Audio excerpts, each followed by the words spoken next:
Hi friends! Welcome to శ్రీస్ universe. ఇది నా first vlog. So, నేను చాలా ఎక్సైటెడ్‌గా ఉన్నాను. నేను రీసెంట్‌గా ఎదిలాబాద్‌లోని రంగమన్న స్వామి దేవాలయంకి వెళ్ళాను. ఇక్కడ మనకి వెంకటేశ్వర స్వామి, గోదాదేవితో దర్శనమిస్తారు. ఇక్కడ గోదాదేవి అమ్మవారి ప్రత్యేకత ఏంటంటే, రోజు అమ్మవారు గాజుల వ్యాపారి దగ్గరకు వెళ్లి, నేను పూజారి కూతుర్ని గాజులిమ్మని అడిగిందట.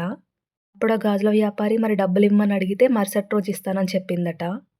మరుసటి రోజు ఆ గాజుల వ్యాపారి పంతులు దగ్గరికెళ్ళి, "నిన్న మీ అమ్మాయి వచ్చి గాజులేసుకుంది. డబ్బులిమ్మని అడిగితే" ఆ పంతులు గారు ఆశ్చర్యపోయారట.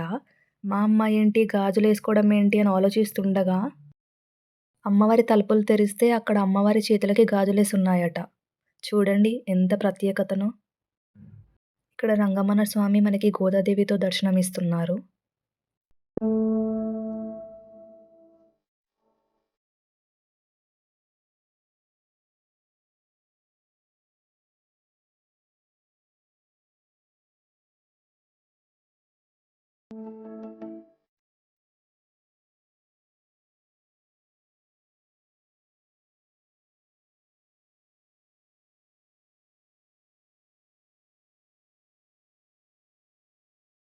ఔటర్ వ్యూ అండి.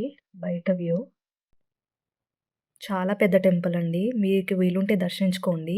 కట్కేసర్ దగ్గరే ఉంటుంది. తరువాత మేము పద్మనాభ స్వామి దేవాలయంకి వెళ్ళాము. ఇక్కడ నుంచి ఒక 10-15 మినిట్స్ ఉంటుందంతే. ఈ టెంపుల్ కూడా చాలా పవర్‌ఫుల్ టెంపుల్ అండి.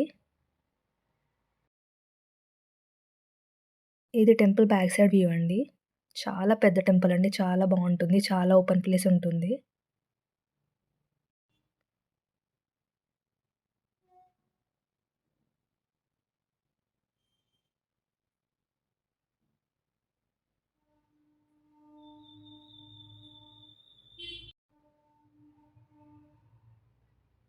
ఇక్కడ మేమందరం కలిసి వనభోజనాలు చేస్తున్నాము.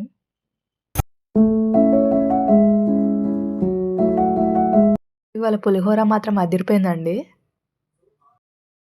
Thank you for watching my video. Please like, share and subscribe for more videos. Thank you.